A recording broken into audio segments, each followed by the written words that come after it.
Okay, good morning, good afternoon, good evening, wherever you may be in the world. Welcome to the first of two FIP Insider webinars that we're running this week. Thank you very much for joining us. Last week we had several hundred people joined us to hear about brands getting their marketing right and getting it wrong in the midst of this crisis. We also learned about the dramatic changes in demand at retail and what the post-crisis world might look like. I'm delighted that so many of you are able to join us once again this week as we look at the impact of coronavirus from a different angle. And as ever, of course, we thank you for your support. Today's session looks at content distribution. We'll be examining how usage habits for digital content have changed, and we'll be giving some advice as to how you can take advantage of the shifts in behavior that we're witnessing. But before I introduce today's speakers, let me run through some housekeeping items. So today's session is a Q&A. There will be some slides as well. It will be a Q&A, and we're very keen to incorporate questions from the audience. So if you look in your webinar controls at the bottom of your screen, you'll find the Q&A button. Go in there and you can submit your questions.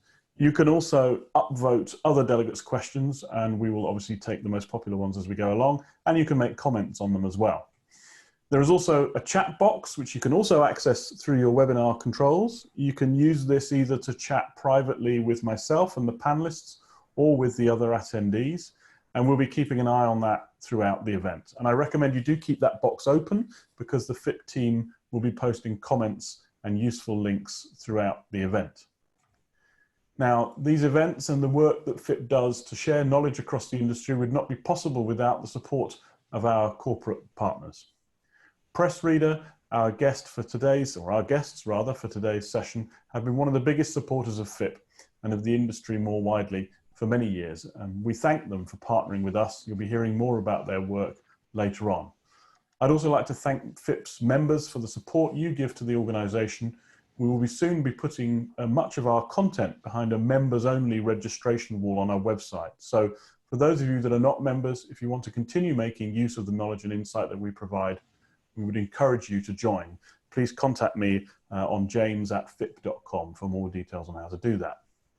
Before we start, just a word about FIP's current position. We rely on the support of the industry to enable us to carry out our work. Our two leading annual conferences, the DIS and the FIP World Media Congress, provide the bulk of FIP's revenue. There's no certainty to what extent we can count on income from these events in the immediate term. To continue our work on behalf of the industry, such as this new FIP Insider webinar series, we've decided to create a GoFundMe page, an initiative allowing you to contribute to support our work for the industry as you see fit. The link should now be appearing in the chat box, and if you're able to make a donation, we suggest £25, that would go a long way towards covering the cost of these webinars and allow us to continue to bring the knowledge and network you need to continue to grow your business. As a not-for-profit, we do not pay dividends. All income, including GoFundMe donations, is invested back into activities of benefit to the industry as a whole. Tomorrow, you'll all get a post-event email with a link to the slides and details of our forthcoming webinars, including links to sign up for those. The next one is on Thursday, when we'll be hearing from noted business thinker Tom Triumph. He'll be talking about his work with NASA and how you can intentionally evolve your organization to enable success. Then on May the 7th, we'll be presenting the latest results from the FIP Digital Subscriptions Report. We'll be presenting the latest data and hearing from a major publisher on their experiences of digital subscriptions in the midst of a crisis. This is going to be an extremely popular session given the spikes we're seeing in the take-up of digital subs globally, so don't forget to sign up. Details of all these are on the website, www.fip.com, and will be, as I said, in the post-event emails, and we look very much forward to seeing you there. Right, that's enough from me. Now time to introduce today's guests. Our first guest is Nikolai Malyorov, CEO International and Chief Content Officer at PressReader. His bio says that nothing gets past him, and as a FIP board member, and so one of my bosses, I can certainly say that that's true. He's been leading the growth of PressReader since 2003. He's a regular speaker, and for those of you who've been to our events, you know him as a regular moderator at FIP events. He's editor-in-chief of the Insider magazine and industry partner of the World Travel and Tourism Council. And joining Nick is Steve Chapman. Steve is VP of Content Partnerships at PressReader, having been with them since 2012. In that time, he is engaged with major media businesses all over the world, as well as managing PressReader's white label division and their content integration efforts with clients such as Air Canada and Cathay Pacific. He's also one of the few people in the world who travels more than I do. Welcome to you both. Thanks very much, James. So let's go straight into looking at trends and looking at usage in current times.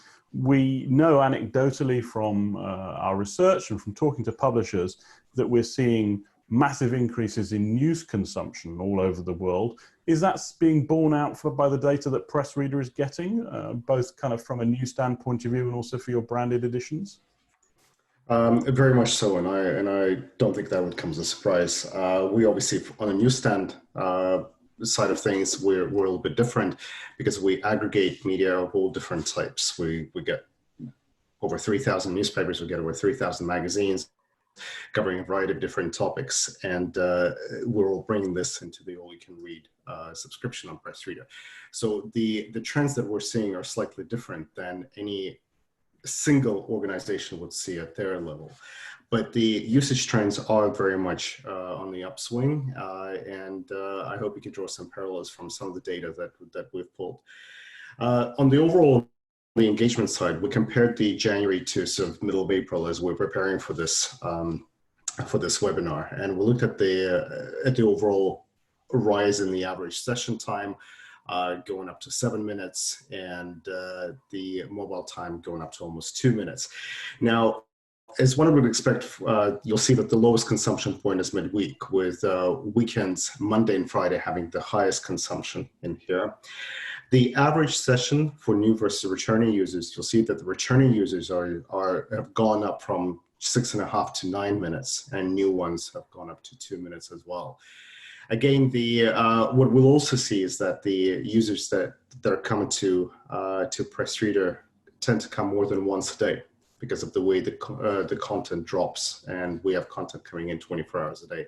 Not everybody lives in a 24-hour news cycle. We certainly don't encourage people to live in a 24-hour news cycle.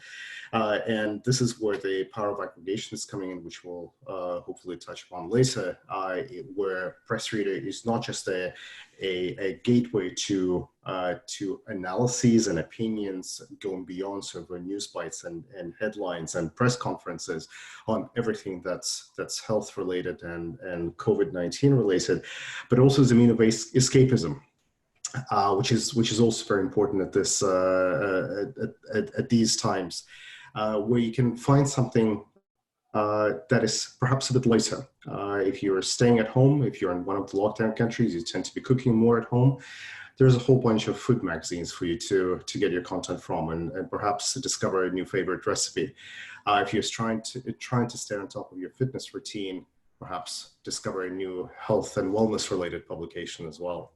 That's all within PressReader.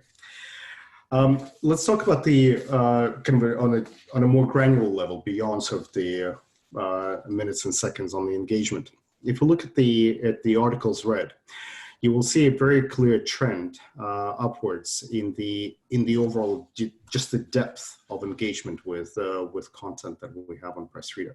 Now, this is showing you the number of articles that have been read on PressReader in newspapers, and we didn't want to put the two slides together, newspapers and magazines, for a very clear reason that they have different publication frequency. So it would be incomparable just looking at the absolute number of articles.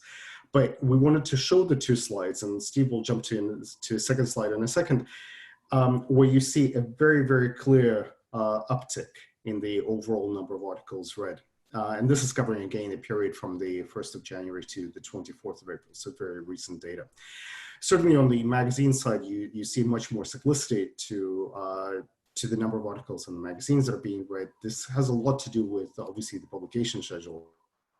And there's a big drop coming towards the end of April. It's just not all the magazines have been updated with the newest issues. That's our read of the data that we're seeing. But you can see the initial trajectory from January to about half the slide is coming. If you can't see, that's the 1st of March. You see that's pretty steady growth, and then from March on, it's a fundamental increase.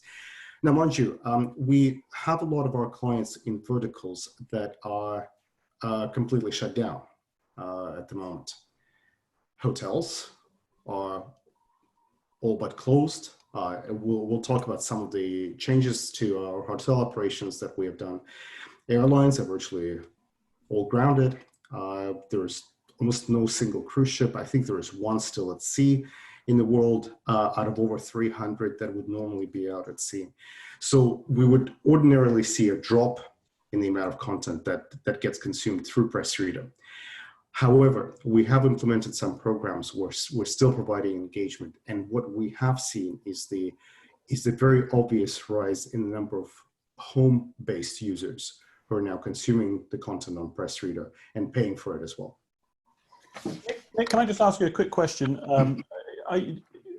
Did I hear that right? Are you starting to see a drop-off in the amount of content being submitted by publishers to the platform as they start to hold issues back and reduce frequency?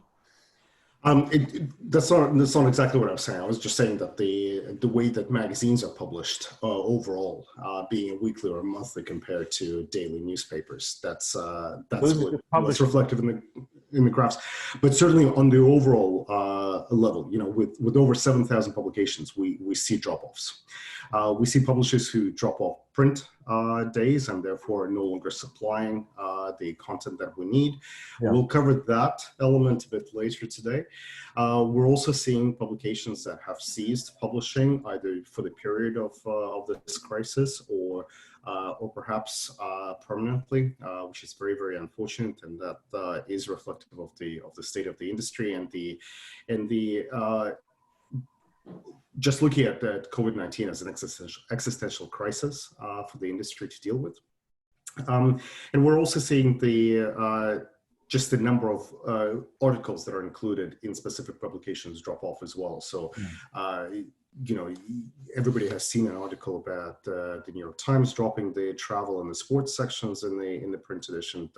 That seems to be making the wire rounds in the past couple of days. But the New York Times is obviously not alone in dropping some of the sections from their products. But let me take it further and talk about the kind of on a more granular, more qualitative level about the articles that are being read. I've shown you the overall trends in just the number of articles that are being read in newspapers and magazines on PressReader. This is showing you the articles based on the top 10 topics that we would normally have, looking at the 1st of January as when these topics were formed, and how the consumption of these articles changed over the past nearly 4 months. And what you'll see is that you see a massive cliff. It's very much like a stock market these days. But around the 15th of March, you see a major drop in the number of articles that are coming from the top 10 topics that we've identified at the beginning of the year. So that is why that is the case? That is consumers changing their behavior as a result of lockdown. Exactly. And in the next slide, we'll show you what topic has seen a massive rise, and that's a health topic. And that, if you look where that starts, it starts right around the second part of February. And from the 1st of March, you see almost an entirely upwards trajectory there. Now, this is looking in percentage terms. This is looking at the number of articles on the health as a topic that has been consumed by users on PressReader and the changes that it has had over the past 4 months. Going from very, very little at the beginning of the year, just barely making a dent in our trends, and going to where we are today, which is a 4-time fold if you look at the figures on the y-axis in the slide. And more importantly, on the health side, Steve, if we can go to the next slide. This is the trend showing the interest in COVID-19 related topics. And this is very, very illustrative as to when that has started to pick up. You'll see that it's virtually at 0 up until shortly after the 1st of February. And then you see a massive rise and then kind of staying there, although it's not it's not always the same. It's not always going up. You see there's some valleys in this graph as well. We have seen other reports because we obviously compare our data to that presented by Chartbeat, by Parsley and others, just trying to see what are the parallels and what are the differences. And we would expect to see differences there just based on how content gets measured across different news organizations. We've seen that in their particular case, there has been a bit of a drop in the number of COVID-related interests or COVID-related consumption, I guess, by users. We're seeing that sort of leveling off more than a drop from our perspective. We'll see what happens in the month of May once countries start to come out of their lockdowns and how just how we're all accustomed to knowing what needs to be done and how we need to behave as people these days, and perhaps where we start shifting to the new normal, I guess, is the cliche phrase of the day, and you know, looking at something more than just COVID in our lives. We spoke a lot about the new normal last week, and we didn't really come to any definitive conclusions about what it might look like. COVID-19 obviously is a big subject matter, a big subject area looking at that data. What about other topics, specific topics that are trending? What can you tell us about that? So, Sorry. Go ahead. We bought a company last year as PressReader. We made an announcement, and the company is called Native AI. Native AI is part of a News 360, a suite of products. News 360 is a content aggregator, content scrubber, and Native AI looks at trends in content consumption. It allows us to integrate some of those products into our daily activities, as well as refocus the company more into building sort of hyper-personalized experience with our products. We'll show you a couple of slides on what Native AI shows us as the key topics in January and in March.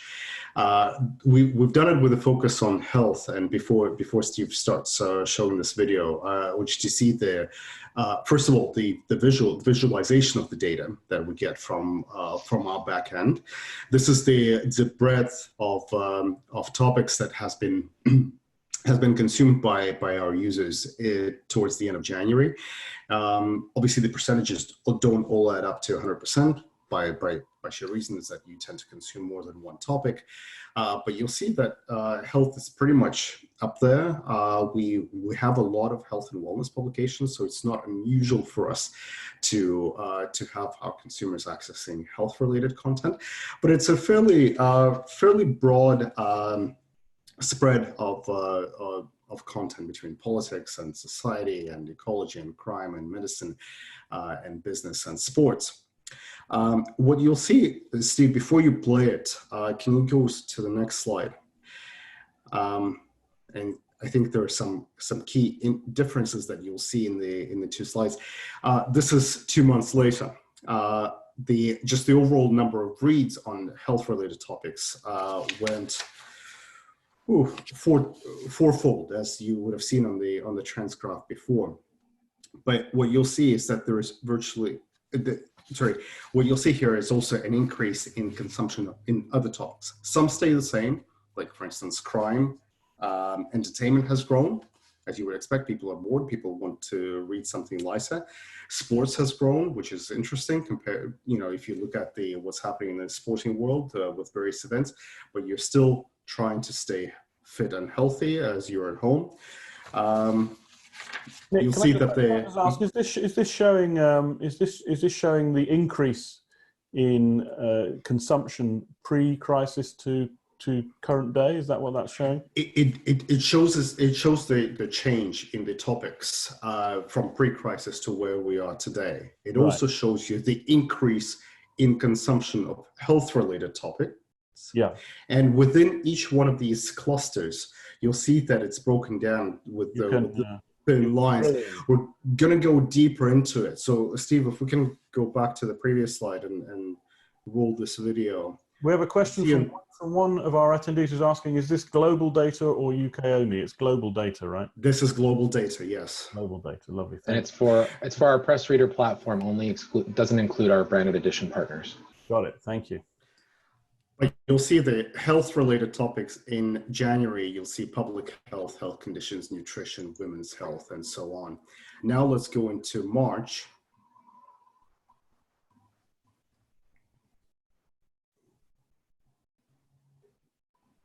So this is showing us a kind of drill down view of that health topic.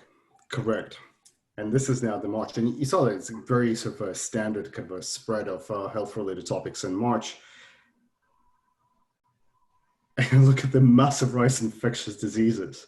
So over 500 articles on infectious diseases, over 400 articles on COVID-19 were read out of what's the number there? 1.359. So nearly 1.4 million articles that are health related on that specific day. So this is data from the 24th of March health topic where we drill down, where we see this sudden spike in coronavirus related health content being consumed as compared to what we saw previously. Exactly.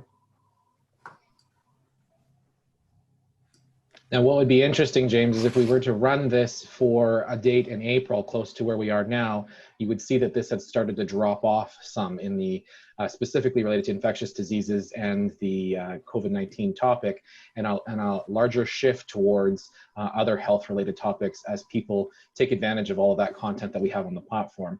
Right. We picked this date specifically, it being about a week into this for most major countries, to show that there was a significant shift, but as we talked about earlier, that has started to drop off as people are avoiding more and more the topic of COVID-19 and looking to escape and engage in other types of content that make their days a little bit more enjoyable. So you're starting to see a kind of a saturation point in terms of readers' interest in reading about COVID-19.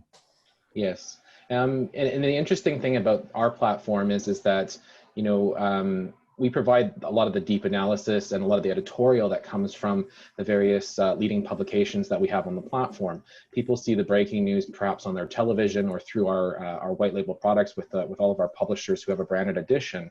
But when it comes to the platform overall, people are engaging in the more editorialized and analysis-based content, and then of course jumping into all that stuff that is totally unrelated to this particular topic. That's helping them to avoid looking at this on a continuous basis. Just before we move on, sorry, Nick, I do have a question relevant to this from the audience, from Laura Clarkson, who's asking about other content areas. Is lifestyle-related content seeing an increase in usage? Yeah, I was just going to mention that. I mean, I often refer to that we live in the world, we're all part of me generations, right? It's all about me, my interests, my hobbies, and yes, we're very much seeing that on the increase. And that's what I refer to as where PressReader, by virtue of aggregation of that content, serves as a mean of escapism, right? Where you dive deep into your hobbies, something that you haven't picked up in a long time because you were busy with work, but now you have that time sitting at home, and then you are rediscovering that old passion of yours through the content that we have. Remember, we break our content on PressReader in 28 different categories. So there is a depth in each one of these categories with the content that we provide, but there's also within each one of these broad categories, there are a number of these subcategories that address pretty much most interests on the platform today.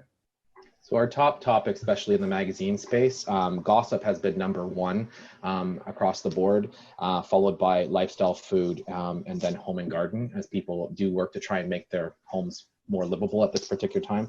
Sport quite naturally has fallen off in general as more and more publications has either delayed the release of issues or completely stopped it all entirely during this time. On a related note, Mo Abbas is asking, did you find any surprising changes? Were there any counterintuitive subjects that came to the fore as being popular? I can't imagine you've had lots of people looking at travel content, for example. I would say none of the stuff that we saw was particularly surprising. When Nikolai and I were going through all of this data, we actually we had our initial perceptions of it, and then we worked with our native AI team to pull all of this, and everything kind of fell in line with what we were expecting. I guess the only thing from my perspective, I didn't think gossip would be quite as high as it was in terms of the publications that were read, but I think that just speaks to, again, that escapism that Nikolai was speaking to earlier. You know, people are looking for, you know, what Prince Harry and Meghan Markle are doing now that they're not royals in a COVID world, and how that's playing out, and you know, and same sort of things in other countries. I mean, that is a little surprising. I mean, celebrities aren't really doing anything the same as the rest of us at the moment. So I don't know quite what there is to talk about. And what's important to note, of course, is that it's not just the you know, when you look at data, you also look at just your consumer base, right? So our consumer base has become a lot younger over the past few years. Once we started adding magazines, it has become a lot more gender balanced as well. So, you know, we have seen the rise in gospel or lighter content over the past few years. The more and more magazines we're adding into the platform, but certainly what Steve is speaking to with respect to where we are today, the gossip was surprisingly more over-indexing than when we anticipated. But other than that, there haven't really been any surprises that we looked at like, okay, we can't explain this. Let's dive deeper into it. We've got quite a lot of questions on this question of content, trends in content usage and trends in subject matter at the current time. But if it's all right with everybody, I will come back to all of those at the end, because we must move on to other subjects. I just wanted to share one last tidbit, James, that I came across. It wasn't for this presentation, but we discovered yesterday that during this time that we have seen an increase in female consumption of our platform. So not really specific related to the topics themselves, but more in terms of who is accessing the platform. And there has been an increase in the number of women who have come through to a statistically significant margin during this time. And I know that Nikolai is working on some content that will come out later in the Insider that will point to some of this, but it was just, that part was interesting to see. Not overly surprising, but interesting. Definitely. Okay. Well, let's come back to these questions later on, because we have got a ton of open questions, which we'll do later. But can we move on to aggregation more generally? Aggregation sometimes is referred to as a bit of a bad word in the publishing space for various reasons. What would you say to that? What do you say to critics of that concept? I would say what I said all along. It's time to start diversifying, and it might be a bit too late if we don't start now. PressReader is built as part of the ecosystem of content consumption. Everything that we do on its own is not a panacea. With respect to the success of the industry, it fills in the gaps. It fills in where either publishers can't reach the audience on their own because that's a very unique vertical. There are some technical challenges with reaching that specific audience, or the audience itself, which has become a lot more diversified as well and a lot more spread across all different areas and how they access, is not necessarily prepared to pay for content. Yes, we have seen an uptick in the number of subscribers. We have a consumer product ourselves. We have seen it ourselves as well, albeit obviously on the aggregated level as opposed to the necessarily the individual publication level, although we'll get to that in a second as well. But not everybody wants to get in a single publication subscription. There is a growing trend. I mean, you've seen the results from Netflix. You've seen the results from Spotify. There is a lot that can be said about the power of aggregation simply because you have completely uninhibited access to a variety of topics, a variety of content, and we've presented that in the graphs just a few minutes ago. Where imagine if somebody were to be asked at every single entry point that now you have to pay for this article or that article or this publication or that publication, we would have not seen an increase in the usage of our platform as a result. Our strength comes from the B2B2C verticals, as we refer to them. So there is a consumer at the end of it, but there is a sponsor, the B2B part of it, that pays for access on behalf of those consumers. Now, that's the great thing for the publishers, is that the content still gets monetized, and that's an important element that needs to be remembered when it comes to what we do at PressReader. We're a very different platform. I don't want to kind of pat ourselves on the back, but we focused on developing the verticals that are really unique from a technological perspective, as well as from the reach perspective. And what they also yield to is an ability for publishers to expose their content and perhaps convert the customers who've come across their content and build it into a single title subscription through the platform. Airlines is one of the most interesting verticals. Perhaps it's a personal bias. I'm a self-proclaimed aviation geek. I love this industry. The industry is in a terrible shape as of today, as you all know. But the airlines have also come to the rescue of a lot of governments, a lot of people, when they started repatriation flights. The airlines are a lifeline to us as we travel, as we are infected with the travel bug, and they get us from places to places. And we certainly feel the effect of not being able to go, and on our mental health, on our ability to do business, and so on and so forth. So what are the airlines doing today? Well, they still have all the loyalty program members that they're trying to hold their hand and say, look, we will start flying again. These times will pass and we will get back in the air. So what can you do now?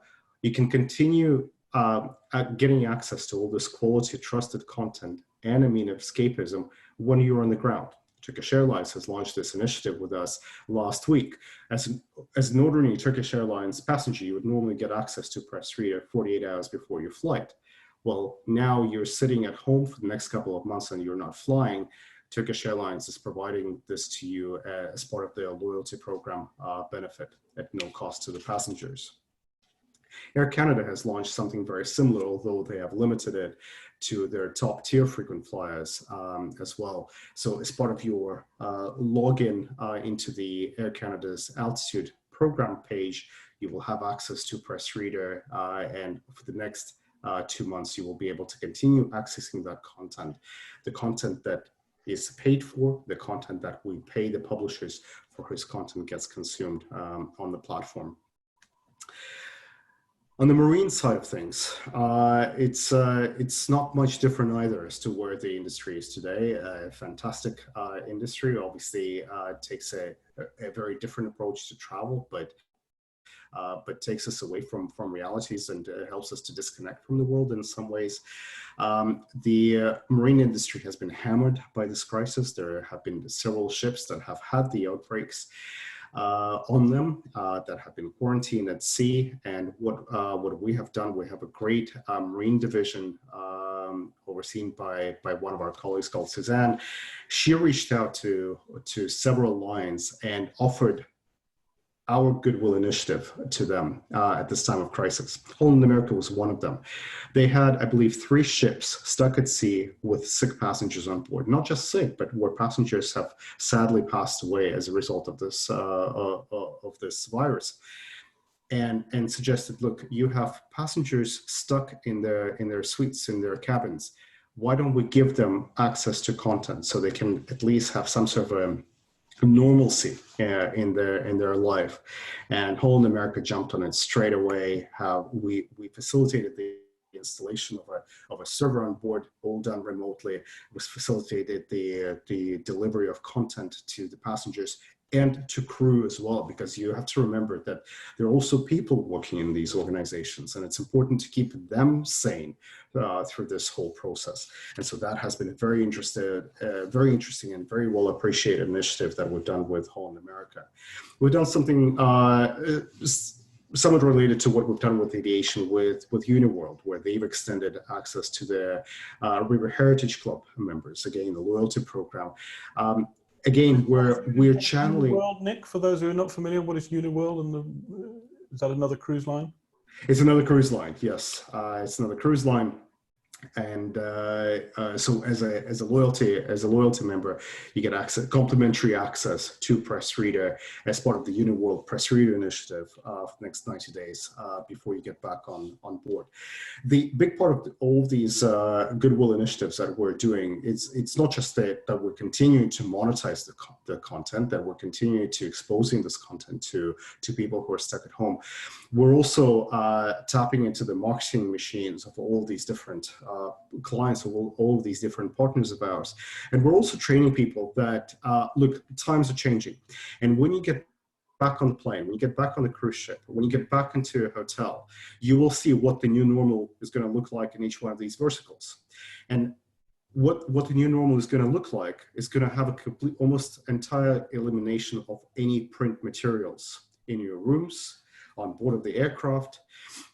You might have seen an announcement yesterday as a joint initiative between the Hilton Hotels, RB, who Rick Benzik, who are producers of Lysol and Dettol, sanitizing supplies, and Mayo Clinic, on developing the cleaning procedures, the 10-point cleaning procedures for the hotels to become certified for reopening. One of those initiatives is a virtually universal conversion to digital. There are a number of other ones that you would expect, kind of increase attention to high-touch areas, like for instance, remote controls in your room, or telephones, or handles on the toilets. But there is another point there, is that virtually complete elimination of print, because this is, for right or wrong reasons, for better or worse, it is being seen as one of those additional areas that needs to be paid attention to in terms of sanitizing.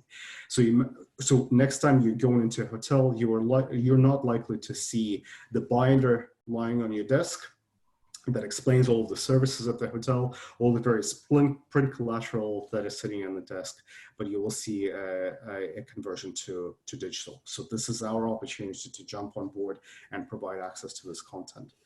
For our content partners, though, one of the really great things is and we saw this, for those of you who have heard me talk about our integration with Cathay Pacific in the past, Cathay took it entirely to a whole new level of trying to integrate content into the fabric of travel, so far beyond it just being an amenity itself.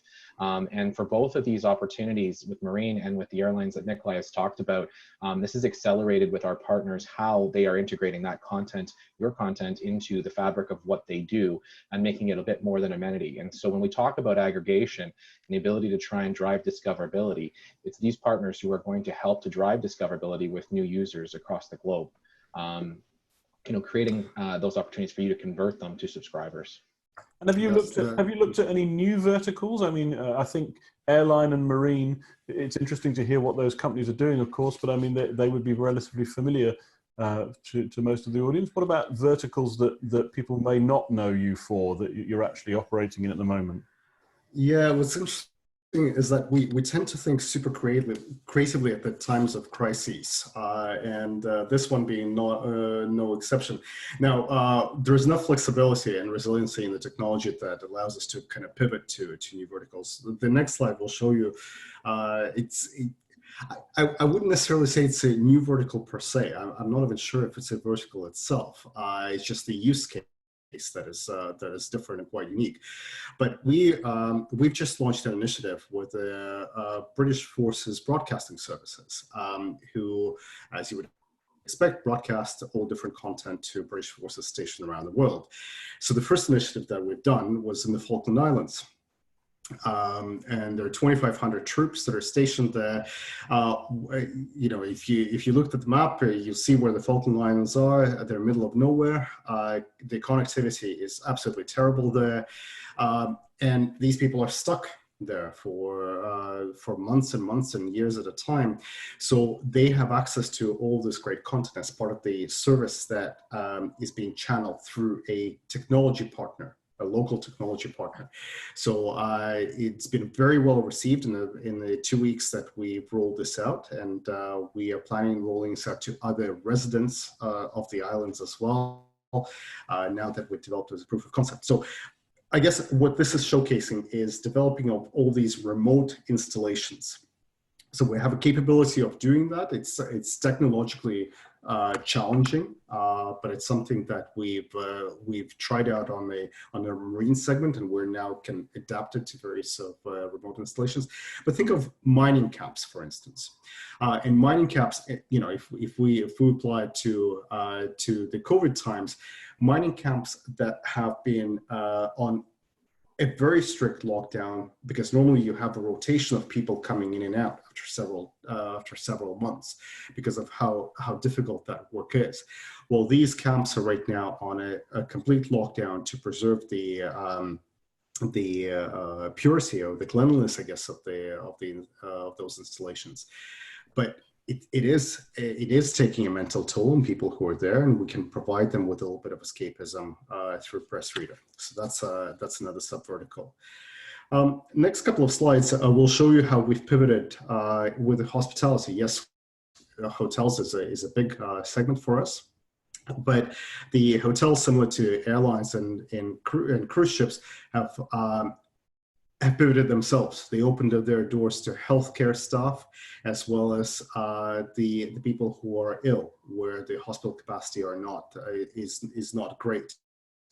So what we've done is we've extended a goodwill initiative for them, and it's been very well received. And a subset of this new initiative that we have done, Steve, if we can go into not the next slide, but the slide after, is we've opened up care homes. We've just rolled out an initiative with Care UK, and this is focusing on the most vulnerable community in this crisis, the elderly, who have lost not just an ability to be in touch with their families on a personal basis, but also all different forms of in-person entertainment that have traditionally been provided in care homes. These people are lonely, they're anxious. It's not been a very good track record in these homes, but now we can extend a bit of a lighter news to them through PressReader, and it's again been very well received. I'll skip the next vertical because it's the one that I'm equally to airlines passionate about, is libraries.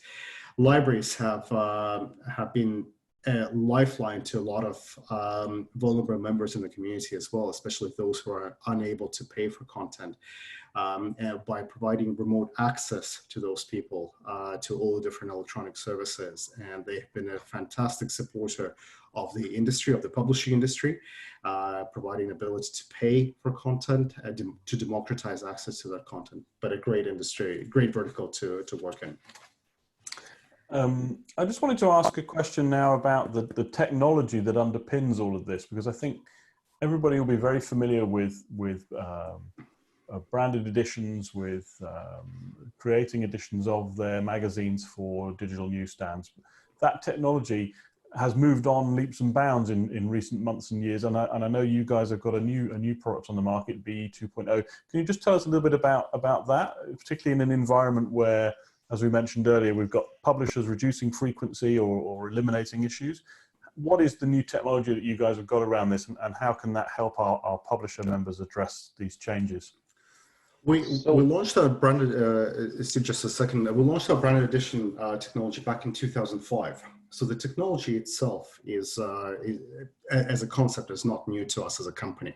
And this is, again, one of those gaps that we're filling, where we're providing an ability for publishers to quickly and easily get out, and this is 2005 we're talking about, get out onto the web with a great quality product that addressed a very definitive audience with that product. Brand Edition's branding and the evolution of this technology is what we've released, and Steve has been instrumental in driving that forward. So I'll let him speak on a more granular level. Yeah, so James, to answer a bit of your question, you know, early last year in 2019, we were approached by a couple of publishers who were looking for a different way of working with their audiences. I had been hearing this for a number of years, but you know, a few of our partners today came to us and said, listen, we have a very unique problem in the sense that either you know, one of our app providers is shutting down and has told us we have to move somewhere else, or you know, we really don't want to operate multiple apps that have both kind of an enhanced replica, so at a complete edition standpoint, and a more up-to-the-minute type publication. And so to that end, we decided that we should try to work with those publishers to bring those audiences together. And as part of that, Branded Editions 2.0 was born. So this is Shepperton News from Australia, who was one of these partners who approached us and said, you know, we need a new way of trying to serve our audiences. And what we did is that we went and we said, okay, let's bring the entire you know, newspaper or magazine experience into the app alongside all of the web content, and provide the users the ability to kind of cross between the two of these. And there's very few partners out there who have been doing this as of late. You might see some breaking news or some updated content coming in, but not one that brings everything together.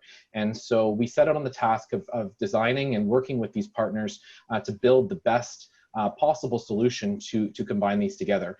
And so what I'm showing you here today is our Shepperton News app, but we also work with a partner in the US called Waco, with the Arkansas Democrat Gazette, and they launched very early on.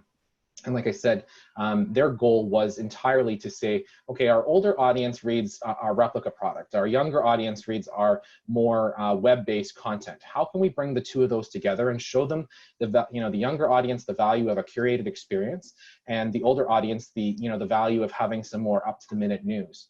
And while this is primarily a news app that you see here, one of the key things that we're seeing with magazine publishers as we're getting ready to launch a number of them is that in today's world where frequency is starting to decline, this provides the ability for the publisher to stay engaged with their audience on more continually. So if you're going from a 12-issue subscription to a 6-issue subscription, or from 6 to 4, we don't want the audience only coming to your publication once every 4 months or once every 3 months to read your publication. We want them engaging with it on an ongoing basis so that they stay a loyal reader. They're renewing their subscriptions and coming back on a regular basis.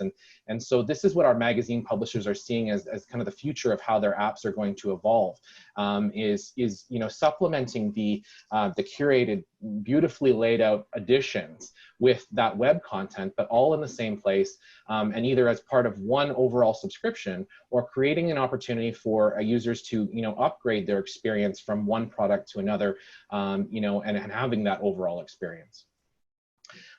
So what you'll see here is that you have your main landing screen, and at the top we have the various publications from Shepperton News. It's a regional publication in just outside of Melbourne in Australia, and then continuing on from there, they have their their more supplemental publications like this one on farms. Further down, we have the latest news, and so we're integrating directly with their CMS, and so as this content is being produced by their writers across the various counties, it can automatically be posted to this.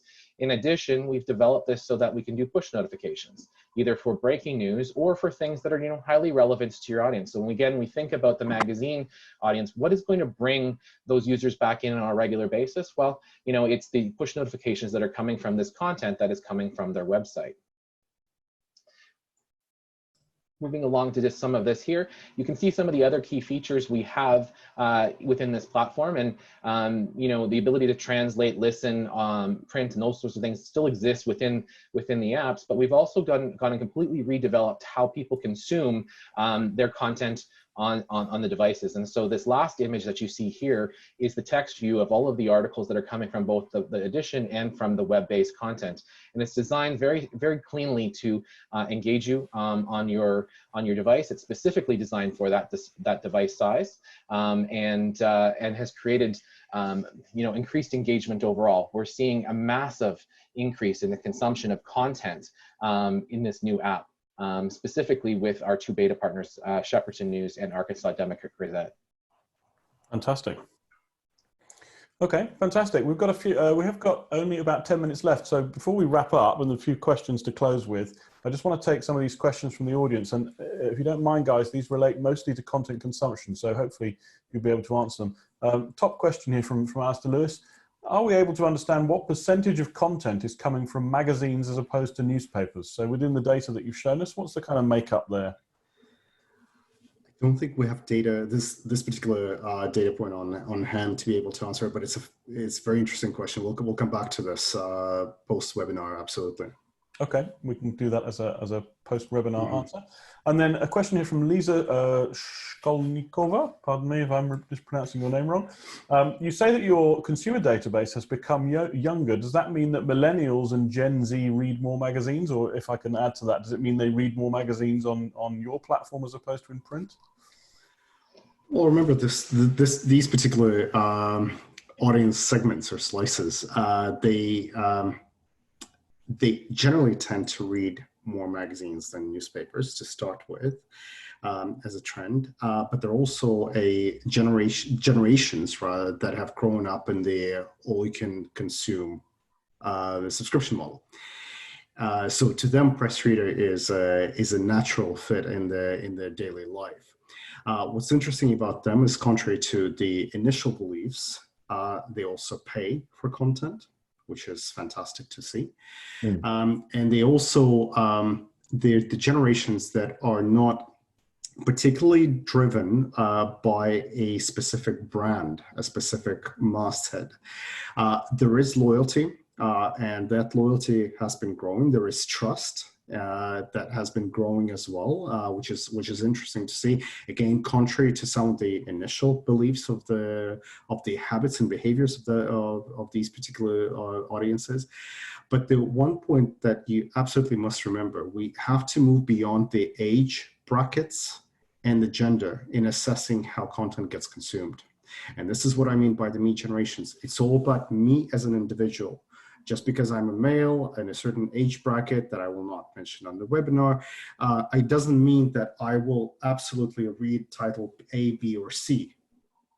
What it means is that I have my personal interests and habits and loyalties, and I will read title A, M, and Z.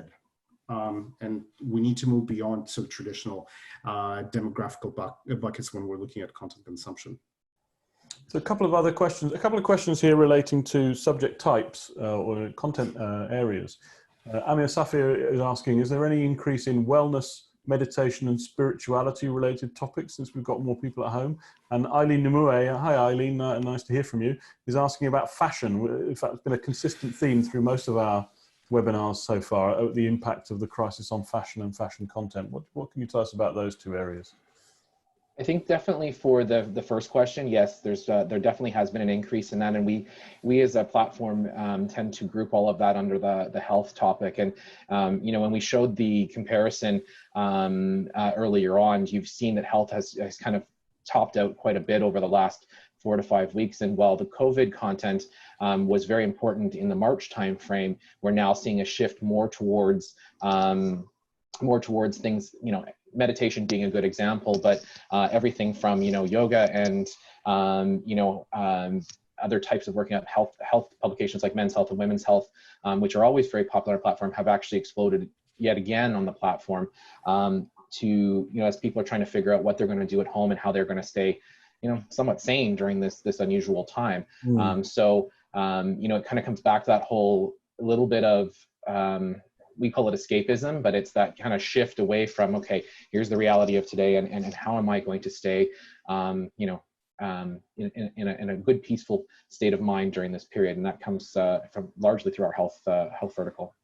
Perhaps once we release a publication on fashionable sweatpants, that would be a #1 hit on PressReader.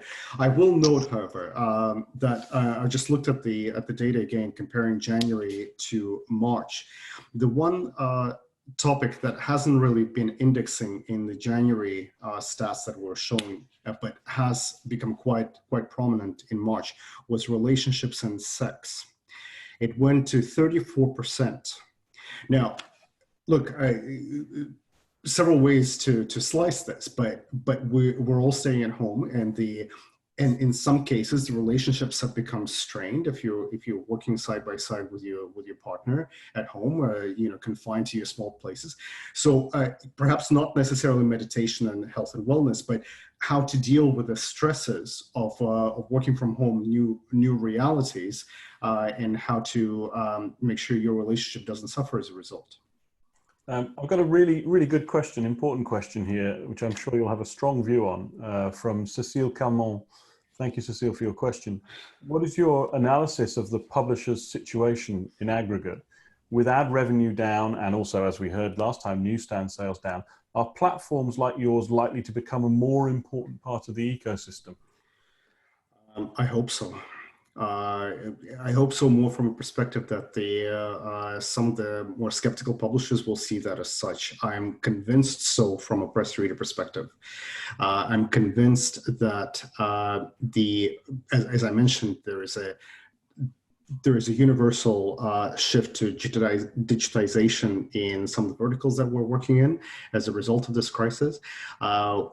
We're also going to see a change. The new normal that we will all be ushered into, we'll see an entirely different way in which we shop. It's not just about newsstands, but supermarket sales of magazines, lack of dwelling, on a simple level, lack of dwelling in the aisles, because how narrow they are at a supermarket, and where you wouldn't be able to stand in front of the magazine rack and just casually browse the magazines anymore. The supermarkets themselves will eliminate that as a surface from the supermarkets. Now, we have some things that we're working on and how to address that, where we can buy a digital access to publications through a supermarket, so still build on that impulse purchase that we're all so familiar through supermarket sales and some of the initiatives that we're building in the UK. But absolutely, and ad revenues, as much as the government is trying to prop those up with public service announcements, those will go away, and I'm not sure if there is any turning back to some of the traditional ad revenue streams, unfortunately. We have still got a bunch of questions. We'll try and answer all of them. We've got, although we're close to time, we'll carry on, and I hope you can stay with us, those of you who are listening. We've got 3 questions relating to geographies and language, which I'll group together, and you can perhaps answer them in aggregate. Firstly, from Aniel Fernandez, is the readership change consistent across all geographies? And then from Happiness Chikwanya, what is the global consumption of content from African publishers? What are global audiences interested in? To what extent is the African audience consuming content from the continent's publishers? That may be a detailed question you need to answer afterwards. And then the final question from Lisa again, is your analysis of content consumption based only on English-speaking countries? What about other languages and non-English-speaking countries? So a number of these questions with respect to Africa and the consistent changes across all geographies, we'll need to drill down a bit deeper and come back on this. But the analysis, we have content in 65 different languages, if I'm not mistaken, covering well over 100 different countries. So the trends are covering a number of different language sets. However, English is the dominant language on the platform.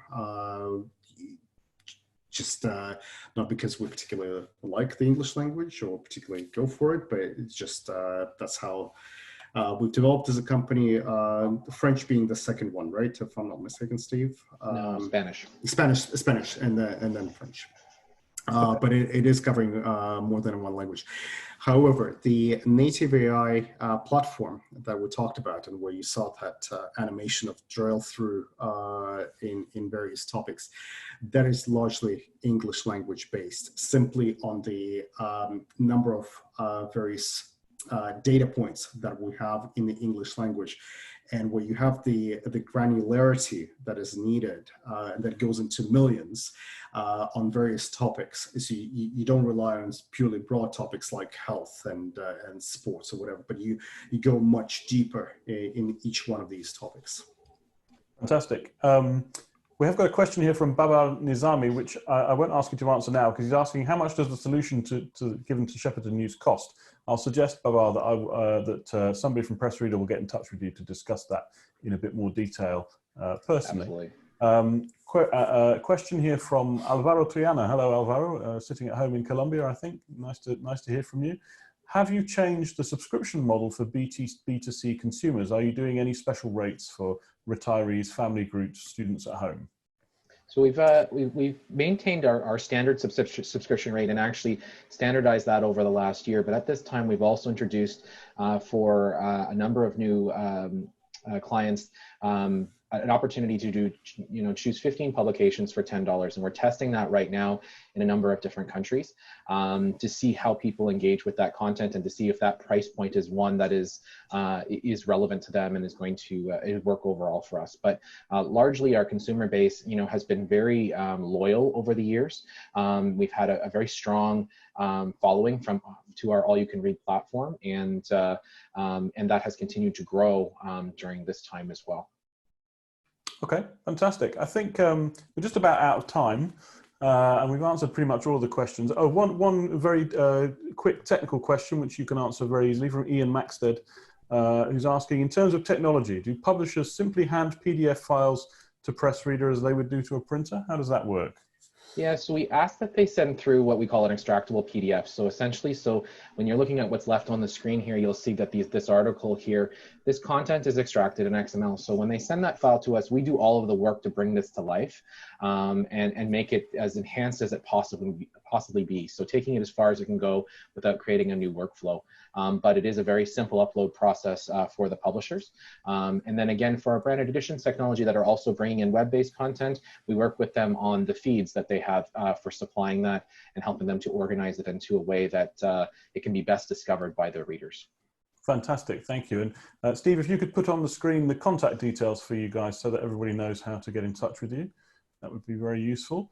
And just before we go, I do understand that you won an award for this technology recently. Just tell us a little bit about that. Yeah, so our partner in the US, Arkansas Democrat Gazette, they won the Innovation and Sustainability Award at the Mega Conference in Texas in February. This was a larger program that was designed by them, where essentially they were starting their conversion from print to digital by providing their subscribers with an iPad with their subscription.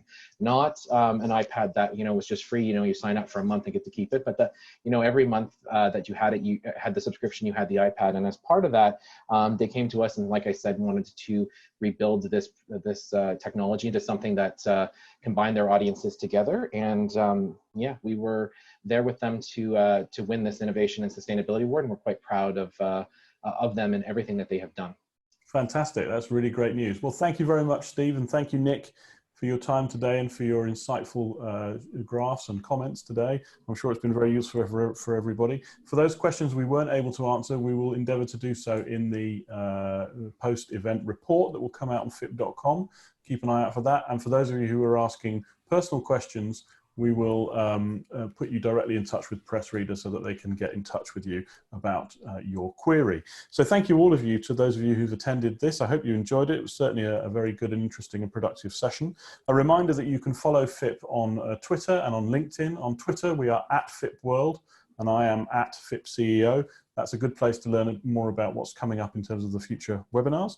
You can also get more information on FIP from our newsletter. If you go to FIP.com, you will find the newsletter sign-up box. There will also be a link to that in the post-event email, as there will be links to sign up for the next webinars, Tom Triumph and the digital subscriptions one. We will also shortly be posting the video from this webinar on our YouTube channel, and again, that will be notified via the newsletter. If you have any questions or comments about today's webinar, we'd really love to hear from you. I am james@fip.com, and if you do get time to take a moment to make a donation to the GoFundMe page, that will also be appreciated. I hope you've enjoyed today. Thank you very much for attending, and we'll see you on Thursday with Tom Triumph. Thank you very much and goodbye.